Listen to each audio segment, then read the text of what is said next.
दोस्तों आज मैं आपके लिए बहुत ही बेहतरीन प्रोग्राम लेकर आया हूं। तो चलिए सीखते हैं हम लोग कि आज का प्रोग्राम क्या है। आज का प्रोग्राम जो है वो परफेक्ट नंबर के ऊपर होने वाला है। परफेक्ट नंबर वो नंबर होता है, जैसे मान लीजिए 6 है तो 6 के फैक्टर क्या होंगे 1 2 3।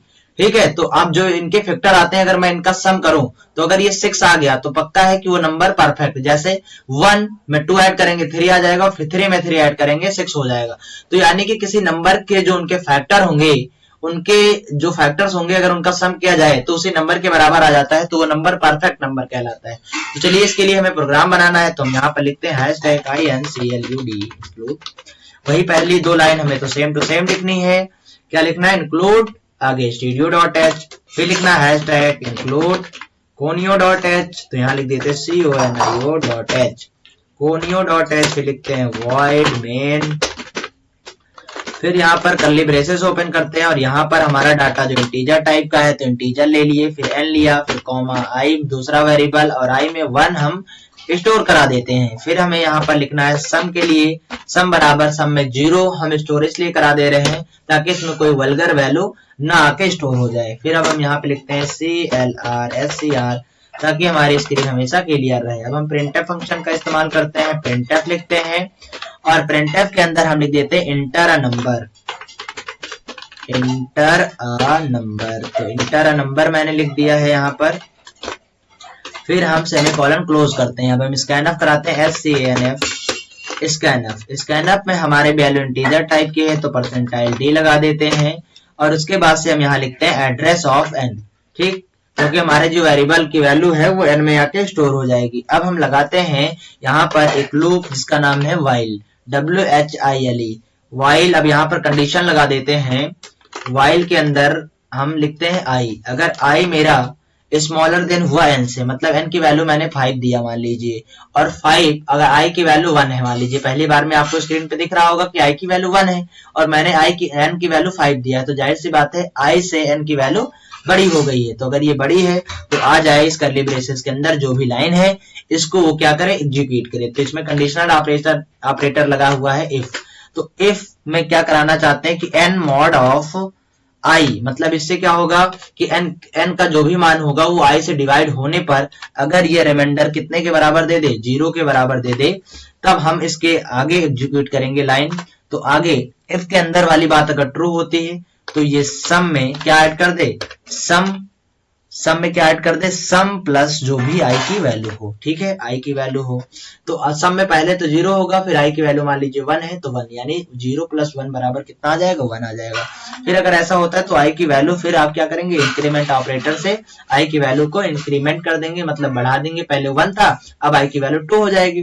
फिर ऊपर यही अगर बात ट्रू होती रहती है तो ये ऊपर चला जाएगा। फिर ऐसे चलता रहेगा सिलसिला, फिर हम इसको क्लोज कर देंगे। फिर दूसरी कंडीशन इफ, जब ये वैल्यू क्या हो जाए, इसके अंदर लिखते हैं इफ कंडीशन हम दूसरा लगाते हैं, अगर सम मेरा जब बराबर हो जाएगा n वाली वैल्यू को, मतलब जैसे मान लीजिए मैंने 6 दिया है और ये जो फैक्टर बार बार हमारे जिनका सम करेंगे 1 2 3, अगर इसकी वैल्यू 6 आ जाती है तो आपको पता है कि सम भी 6 आ गया और n भी 6 आ गया। अगर ये दोनों बराबर हो गए तो इफ के अंदर वाली वैल्यू क्या होगी, प्रिंट हो जाएगी। तो हम प्रिंट कर देंगे कि जो मैंने नंबर दिया वो नंबर लिख के आ जाए, %d उस नंबर के साथ में आ जाए। आगे क्या लिखे कि एज अ परफेक्ट नंबर, की ये एक परफेक्ट नंबर है, PER परफेक्ट, PERFECT परफेक्ट, फिर नंबर NUMBR परफेक्ट नंबर।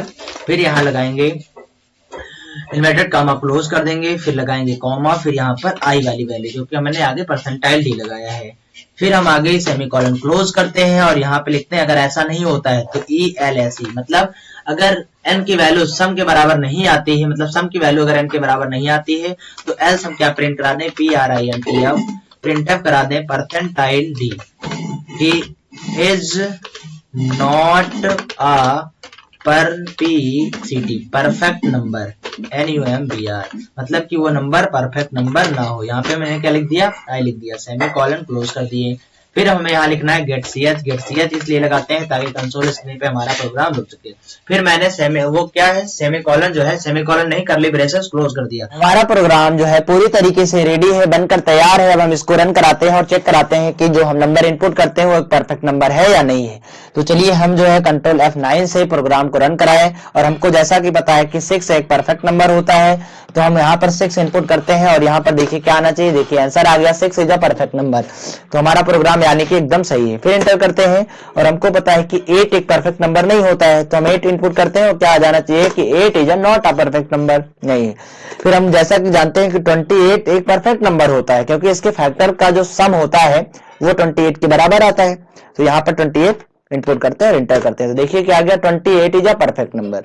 एक कोई और नंबर ले लेते हैं, जैसे मैंने लिया 50, तो 50 परफेक्ट नंबर नहीं होता है, तो क्या आ जाना चाहिए 50 is not a perfect number. एक हमारे पास और नंबर है 496, तो हम यहाँ लिख देते हैं 496 और ये परफेक्ट नंबर है, तो इंटर करते हैं, क्या आ गया 496 इज अ परफेक्ट नंबर। तो दोस्तों मैं उम्मीद करता हूं कि आपको यह प्रोग्राम बहुत ही अच्छे से समझ में आ गया होगा।